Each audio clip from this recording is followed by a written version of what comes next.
ये resemble this अचीनियो। नहीं खाना गंदा सा पराठा। मुन्नी गुस्से में पराठे की प्लेट को दूर कर देती है। तभी खटिया पर बैठा हरिहर दोनों को पास बुलाता है। माधवी बहू, ऐसा करिए पराठा मुझको दे दे। मुझको बड़े तेज की भूख लगी है और पराठे की खुशबू भी अच्छी आ रही है। मैं खा जाता हूँ, बच्चे तो खाएंगे नहीं। पारस मुन्नी, जल्दी से तुम दोनों अपना अपना पराठा खा लो, नहीं तो दादाजी खा जाएंगे। कंचन बुआ, मैं अपना पराठा खा रहा हूँ। दादाजी मेरा पराठा नहीं खाना। मुन्नी दीदी, तुम भी जल्दी अपना पराठा खा लो, वरना बाद में ठेंगा भी नहीं मिलने वाला। पारस मासूमियत से चाय में डुबो करके तेल वाली रोटी को पराठा समझकर चाय से चाहो से खाने लगता है। मुन्नी मुंह फुला करके खाने से मना कर देती है। मुझको नहीं खाना ये सड़ा सा सादा पराठा, मेरे हिस्से का भी तू ही खा ले।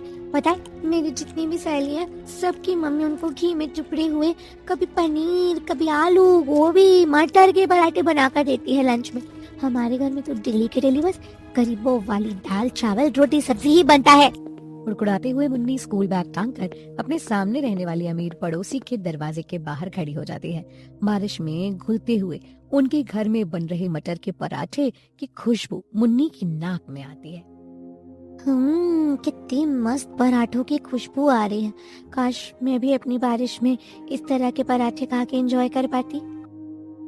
ललचाते हुए मुन्नी आवाज लगाती है।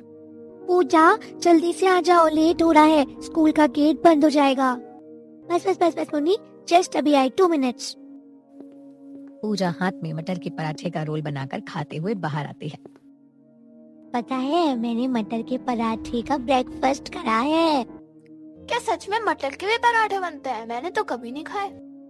पता भी है मटर कितने महंगे आते हैं, और तुम दोनों गरीबों की तो औकात भी नहीं है मटर के पराठे खाने की।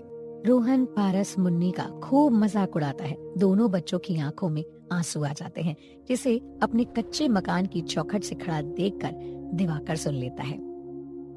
अजय, ये लीजिए पन्नी, खेत पर ओढ़ करके ही जाइएगा। माधवी, ये कैसा अभागापन है जो मैं अपने बच्चों को उनके पसंद के पराठे भी नहीं खिला सकता। अजय, मन कच्चा मत कीजिए। जहाँ इतना दुख कष्ट काट लिया है, थोड़ा और सही। आपने इतनी मेहनत से मटर की फसल बोई है, अब तो कटाई का टाइम भी नजदीक है ना? भगवान के घर देर है अंधेर नहीं। माधवी की बात से दिवाकर को टूटे मन में उम्मीद सी जगती है। भगवान की दया से मटर की फसल तो अच्छी सींची है, इसीलिए तो मैं बटाईदार के तौर पर खेती की थी। आधी फसल जमींदार की होगी और आधी हमारे हिस्से में आएगी। और इस वक्त बाजार में मटर का भाव तेज है, तो व्यापारी अच्छी कीमत देंगे, तो सारी मनोरथ पूरी हो जाएगी। पर सबसे पहले इस कच्चे मकान को पक्का करवाना है। कंचन के हाथ भी पीले करने हैं। अजय, आपके मुंह में घी शक्कर। भगवान इस बार हमारे घर के सभी दुख और कष्ट हर लेगा। सर पर पन्नी ओढ़कर दिवाकर बारिश में मटर के खेत पर आ जाता है, जहाँ पर पूरे खेत में बरसात का पानी लगा था और साथ ही साथ जमींदार हसमुखलाल भड़के मिजाज में खड़ा था। देखो जरा, पूरे मटर के खेत में तर बारिश का पानी भर गया है। कल ही मैंने दिवाकर को खेत में से नाला निकालने को बोला। हरामखोर को घर भागने की जल्दी पड़ी होती है, पूरी फसल पानी में डूब गई। जयराम जी की हसमुखलाल जी। अरे तेरे राम राम का क्या अचार डालना है मुझको? मैंने इतना खर्चा लगाकर मटर की खेती करवाई है, अगर फसल का नुकसान हुआ तो हर्जाना तुझसे ही वसूलूंगा। हसमुखलाल जी, इसमें मेरा क्या कसूर है? मुझे थोड़ी ना मालूम था कि आज इतनी तेज पीट पीट कर आंधी बारिश हो जाएगी। और कल खेत में से खरपतवार साफ करते हुए ही काफी शाम हो गई, तो मैं घर चला गया। अब ज्यादा भाषणबाजी मत था, जल्दी से खेत में नाला बना, काम चोर कहीं का। काम करा काज का, दुश्मन अनाज का। लालचखोर जमींदार खुद तो छतरी में खड़ा हो जाता है और दिवाकर को बारिश में भीगते हुए औजार से नाला बनाने को कह देता है। इधर आसमान का रंग काला होता जा रहा था। गहरी घटाएं आसमान को घेर लेती है। जमींदार जी, आप घर चले जाइए, मौसम खराब हो रहा है, मैं नाला बना दूंगा। अरे तुझे क्यों खोड़च मच रही है? चुपचाप नाला बना। वैसे भी तुझ जैसे गरीब का क्या भरोसा, मेरे जाने के पीछे से खेत में से मटर चुरा कर ले जाए बाजार में। कितने महंगी दाम की मटर बिक रही है। जमींदार के झूठा दोष लगाने पर दिवाकर की आंखें नम हो जाती हैं। वो खेत के कठोर बांध को काटकर नाला बनाता है। खेत में तैरते जोंक उसे दोनों पैरों से लिपट लेते हैं। उनका खून चूस जाते हैं। जमींदार जी, मैंने नाला बना दिया। चल उठ। अब वैसे भी आज खेत में बारिश है, तो मटर की तुड़ाई कल से चालू करेंगे। जमींदार जी, मैंने तो सोचा था मटर की तुड़ाई आज से शुरू होगी। आप थोड़े पैसे दे दीजिए, घर में राशन के लाले पड़े हैं। अरे तुझे कितनी बार बोला है ना कि अपना दुखड़ा मेरे सामने मत रोया कर। ये ले 200 रुपए रख। घमंडी जमींदार दिवाकर को 200 रुपए देकर के खेत से भगा देता है। पैसे लेकर दिवाकर घर की तरफ चला जाता है, जहाँ बारिश में भोजनालय पर लोगों की काफी भीड़ मची हुई थी, क्योंकि वहाँ पे पराठे का स्वाद काफी अच्छा था। वैसे मानना पड़ेगा, इस ढाबे के चटपटे भरवा मक्खन मार के आलू पराठे और गरम गरम मलाई मार के चाय पीकर मजा आ जाता है। सचमुच भाई साहब, इस भोजनालय के पराठे में दम तो है। एकदम तीखे मिर्चदार मस्त बनाते हैं। बाकी पराठों का रेट भी तो 5 स्टार होटल के जितना महंगा लगता है। अरे पर कोई और चारा भी तो नहीं है यहाँ पर खाने के सिवा। सुबह 7 बजे फैक्ट्री पहुंचना पड़ता है, उसमें से आधे घंटे का लंच टाइम देता है, तो फैक्ट्री से ढाबा पास पड़ता है। 300 की दिहाड़ी में से 150 के तो पराठे ही खा जाते हैं। आमदनी अठन्नी, खर्चा रुपया वाला हाल है। ढाबे के आगे से गुजरते हुए दिवाकर उन दोनों मजदूरों की बातें सुनता है। हालांकि पराठे खाने के लिए अंदर ही अंदर उसका मन ललचा रहा होता है। बड़ी जोर की भूख लग रही है। मन कर रहा है एक पराठे खरीद कर खा लूं, पर मेरे पास तो केवल 200 रुपए हैं। जितने में अकेले 100 रुपए के पराठे खाऊंगा, उतने में तो 2 टाइम बनाने के लिए दाल चावल खरीद लूंगा, तो पूरा परिवार का पेट भर जाएगा। जी मार कर दिवाकर बनिए के यहाँ आता है, जो कि अपने किराने की दुकान में मुलायम कुर्सी डालकर बैठे हुए बटर चुपड़े पराठे खा रहा था। वाह भाई साहब वाह, आज तो कसम से पराठे खाकर स्वाद आ गया। मनोरमा ने बटर टिक्की घिस कर क्या गजब का गोभी का पराठा बनाया है भैया। लाला जी, मुझको 2 किलो आटा, 2 किलो चावल और 1 पाव अरहर की दाल कर दो। अरे बता, पैसे तो लेकर आया ना, चाहिए तो नगद में राशन ले जा, उधार नहीं मिलेगा। नहीं लाला जी, पैसे लेकर आया हूँ। देखिए 200 रुपए हैं। अरे तेरा तो पूरा खानदान उधार आने वाला है भाई। तू आज कैसे कैसे पैसे लेकर आ गया, और पिछला उधार बाकी कब चुकता करेगा ये? लाला, बस आजकल में मटर के खेत की कटाई होने वाली है, तो पैसे मिलती तुम्हारे उधार की पाई पाई चुकता कर दूंगा। ठीक है, थोड़ा इंतजार करना पड़ेगा, अभी शाम के नाश्ते पानी का टाइम है। हाँ, कोई नहीं, आप कर लीजिए। एक तरफ दिवाकर तूफानी बारिश में दुकान के बाहर खड़ा होकर के बनिए के यहाँ राशन तोलने का इंतजार करने लगता है। वहीं भयंकर बारिश के चलते उसके कच्चे मकान की छत जगह जगह से बुरी तरह छुए जा रही थी। दोनों गरीब सास बहू के साथ साथ बाल बच्चे भी पानी बाहर निकालने की कोशिश में लगे थे। माँ, दादी देखो ना, ये बारिश का पानी तो हमारे घर के अंदर भरता ही जा रहा है। आज हम कहाँ पर सोएंगे? अरे मेरा प्यारा लाडला पोता, अभी थोड़ी देर में बारिश छूट जाएगी। मैं बुआ सब मिल करके तुझे सुलाएंगे। दोनों दादाजी के साथ खटिया पर बैठ जाओ ना जाके। ठीक है दादी। थके हाथों से दोनों बच्चे हरिहर के बगल में खाट पर बैठ जाते हैं, लेकिन वहाँ भी खिड़की से बारिश का पानी अंदर आ रहा था। यहाँ तो खिड़की से कितना तेज पानी आ रहा है, तो हो खटिया भीगी जा रही है। तूने बेटा ऐसा गुस्सा नहीं करते, रुको मैं खिड़की बंद कर देती हूँ। कंचन खिड़की बंद करने की कोशिश करती है, तभी लकड़ी का पाला पुराना होता है तो वो टूट जाता है। अरे कंचन, तूने तो बनते काम को और ज्यादा बिगाड़ दिया, पाला ही निकाल दिया। बाबा मैंने जानबूझकर नहीं किया। अजी उसको क्यों दोष दे रहे हो? घर भी तो कितना पुराना है, खिड़की दरवाजे तो उखड़ेंगे ही ना। तभी दिवाकर बारिश में तर भीगा हुआ राशन लेकर आता है। माधवी, थोड़ा आटा दाल चावल लेकर आया हूँ, इसे बना दो, बच्चे भूखे होंगे। अजी घर सूख जाए तो चूल्हा लगाऊं, चौखट भी इतनी नीचे हो गई है, दीवार और छत पर भी प्लास्टर चढ़ाना पड़ेगा, जरूरी है, वरना इस साल बारिश में हमारा कच्चा मकान कहीं ढह ना जाए। चिंता मत करो, कल फसल की तुड़ाई हो जाएगी तो पैसे मिल जाएंगे, और फिर परसों ही मकान में मिस्त्री लगवा दूंगा। गरीब परिवार किसी तरह रूखा सूखा खाकर के रात काटता है। अगले दिन तड़के सुबह दिवाकर खेत में जाकर के मटर तोड़ता है। रह कर आंधी बारिश शुरू हो जाती है। कुल मिलाकर खेत में से 25 बोरी मटर के निकले हैं। सेठ, अब मेरे पैसे दे दीजिए। तभी कंजर जमींदार पैसे देने में आनाकानी करता है। अरे दिवाकर, मैं तुझे पैसे तो नहीं दे पाऊंगा, तू 2 बोरी मटर के ले जा। पर जमींदार जी, इतनी मटर का मैं गरीब क्या करूंगा? इससे थोड़ी ना मेरे गरीब परिवार का खर्चा चलेगा। आप पैसे दे दीजिए। अरे देख, तुझे मटर लेना है तो ले, वरना तेरी मर्जी। जमींदार जी, मेरे गरीब परिवार ने इतने महीने तक पेट काट काट कर गुजारा किया है। इस आस में कि मटर की खेती अच्छी होगी तो आप मुझे 50,000 रुपए देंगे, और आप ऐसे तो के टाइम पर पल्ला झाड़ रहे हैं। अरे तू ऐसे बड़बड़ा रहा है जैसे मैंने तुझे ढेंगा दिखा दिया है। मटर तो दे रहा हूँ ना। टूटे मन से दिवाकर मटर लेकर के घर आ जाता है। अरे दिवाकर बेटा, इतने सारे मटर कहाँ से ले आए? पापा इतने सारे मटर के पराठा बनाने के लिए। ओ बल्ले बल्ले, आज तो हमारे घर में मटर के पराठे बनेंगे, मजे से खाएंगे। चुप करो तुम दोनों बच्चों, जब देखो पराठे पराठे खाने की रट लगाए रहते हो।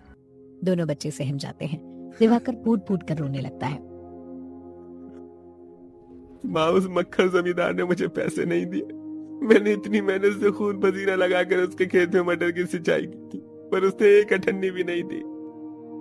दिवाकर, मैंने तो तुझे पहले ही बोला था कि वो जमींदार किसानों को पैसे देने के मामले में एक नंबर का मक्खर है।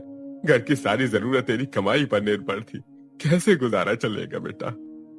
अजी, चिंता मत करो, जिस भगवान ने पेट दिया है आहार भी वही देगा।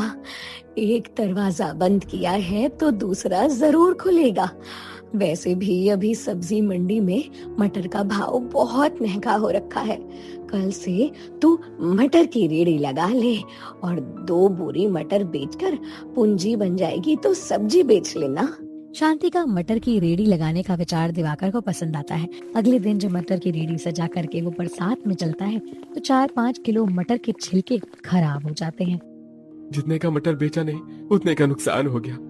कोई नहीं माधवी, ऐसा करना, इस मटर के दाने छुड़ाकर आलू दम मटर की सब्जी बना लेना। मम्मी मम्मी, मटर की सब्जी बनाने से अच्छा मटर के पराठे बना लो ना। हमारी पड़ोसी सबके घर में डेली पराठे बनते हैं।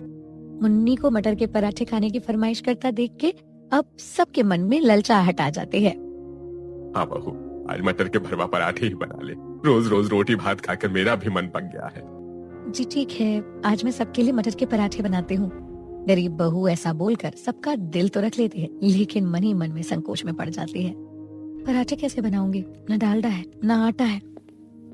भाभी, मुझे तो पता है आप परेशान होंगी ही होंगी। रसोई में बनाने के लिए आटा रिफाइंड सब तो खत्म है, पर मैंने थोड़े पैसे जोड़े थे, उससे रिफाइंड की आधे किलो की पैकेट ले आती हूँ और आप पड़ोस वाली भाभी से कह के आटा मांग लीजिए। अच्छा ठीक है। माधवी पड़ोसन सरला के पास जाती है और हिचकिचाते हुए आटा मांगती है। सरला बहन, थोड़ा सा आटा चाहिए था, वो बच्चों को पराठे खिलाने थे। आप तो जानते ही हो घर की स्थिति कितनी खराब है। इन्होंने आज रेड़ी लगाना भी चालू किया है। शाम को मटर बेचकर जो पैसे कमा लेंगे तो आटा दे दूंगी। माधवी बहन, कितनी बार कहा है ये छोटी मोटी चीजें मांगने के लिए हिचक मत किया करो।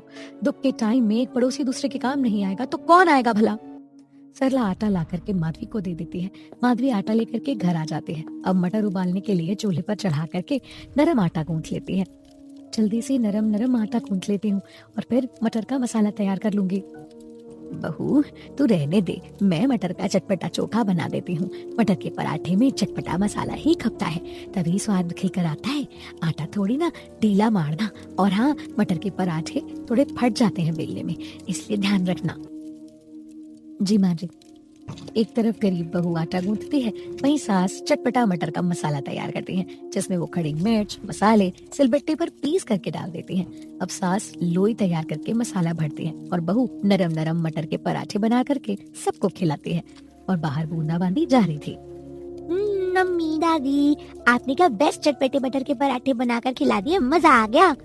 मम्मी, आप, दादी, आप दोनों ने तो हलवाई वाले अंकल को भी फेल कर दिया। इतने टेस्टी मटर के पराठे बनाए हैं। मस्खरा कहीं का, जब देखो मक्खन लगाता है। सब लोग चाव लेकर के चटपटे गरम नरम मटर के पराठे खाते हैं। वहीं दिवाकर मटर बेचने सब्जी बाजार में आता है। मटर ले लो, मटर ले लो, खेत के तोड़े ताजा मटर, ऐसा मक्खन मटर और कहीं नहीं मिलेगा। लो, लगा दिया भैया 80 रुपए के भाव से मटर। सस्ते मटर बेचते देख करके कुछ औरत खरीदने के लिए भीड़ लगा लेती हैं, जिसे देखकर बाकी सब्जी वाले जलकर खाक हो जाते हैं। संतोष सब्जी वाला सब पर भड़क जाता है। अरे भाई, मटर वाले के रेडी पर मक्खियों की तरह ग्राहकों ने भीड़ जमा कर रखी है। ऐसे तो हमारी सब्जी बिकेगी नहीं, इसका ठेला हटवाना पड़ेगा भाई। अरे तो इंतजार किस बात का है, चलो मजा चखाते हैं। बड़ा आया हमारी रोजी रोटी छीनने वाला। जैसे ही दिवाकर का ठेला खाली होता है, सब्जी वाले जाकर के उसके मटर के ठेले को पलट देते हैं। अरे भाई साहब, अरे मैंने आप सबका क्या बिगाड़ा है? आप इस तरह से मेरे पेट पर क्यों लात मार रहे हैं? अरे तुझे पता नहीं है इस इलाका हम सब्जी वालों का है? तू कहाँ से आकर जम गया भाई? तब से नोट छापे जा रहे हैं। चल रफू चक्कर हो यहाँ से। बारिश में भीगते रोते हुए दिवाकर सड़क पर गिरे हुए मटर को समेटकर अपना ठेला घर वापस ले आता है और सब कुछ घर वालों को बताता है। ये तो सरासर गलत बात है ना उन सब्जी वालों की, ये तो बहुत ही गलत बात है। गरीब को जीने खाने के लिए मेहनत से कमाने क्यों नहीं देते लोग? मम्मी, मेरे पास एक आइडिया है। आप और दादी माँ मटर के चटपटे पराठे बनाकर बेचो, सब्जी बेचने से भी ज्यादा अच्छी बिक्री होगी। गरीब बहू के साथ साथ बाकी सभी को बच्चे की ये राय काफी जचती है। विचार तो अच्छा है, लेकिन इतनी मात्रा में आटा, डालडा, मसाले, रेडी, बर्तन, चूल्हा, सबका जुगाड़ कहाँ से होगा? अरे जब मुझे मटर बेचना ही नहीं है तो रेडी खाली रहेगा, तो तुम और मैं इसी पर मटर के पराठे बेच लेंगे। पूरा गरीब परिवार ही दोनों सास बहू के पराठे का ठेला खुलवाने में सहयोग देता है। जहाँ कंचन बरसात में लंबी लाइन में लग करके कोटे से गेहूं उठा कर ले आती है, वहीं दोनों नंद भाभी उसे हाथ में चक्की में मिलाकर अच्छे से पीस लेती है। शांति बाजार से टीन का चूल्हा ले आती है। अगले दिन दोनों सास बहू मटर के चटपटे पराठे और धनिया लहसुन की चटनी बना करके अच्छे से बोरी ओढ़ के बाजार में बेचने जाती है, जहाँ वो गली मोहल्ले में फेरी मारती है। आइए आइए, गरम गरम स्वादिष्ट चटपटे मटर के करारे पराठे खाइए, 30 रुपए में 2 भरवा पराठे। तभी गरीब सास बहू के मटर के पराठे की खुशबू मोहल्ले के सभी घरों के बच्चों की नाक में पड़ती है और सब पैसे लेकर के मटर के पराठे खरीदने आ जाते हैं। आंटी आंटी, मुझको 30 के तो चटपटे मटर के पराठे दे दो, और मम्मी ने कहा है चटनी भी साथ में दे देना। हाँ बेटा, चटनी भी दूंगी साथ में, भर भर के। माधवी बटर टिक्की लगा करके तवे पे मटर के पराठों को गरम गरम करते हैं और चटनी के साथ बच्चों को देती है। आंटी आंटी, 30 रुपए के मटर के पराठे मुझको भी देना। बेटा तुम्हारे लिए ही है, शौक से खाओ। गरीब बहू की बोलचाल में इतनी मिठास भरी हुई थी कि बच्चे उससे मोहित हो जाते हैं, जिससे दोनों गरीब सास बहू के मटर के पराठे पहले दिन ही मोहल्ले में बिक जाते हैं और बचे हुए पराठे को बाजार में जाकर के वो दोनों बेच देती हैं। उनके पराठे बाजार के ग्राहकों को भी खाने में बहुत चटपटे लगते हैं और सस्ते।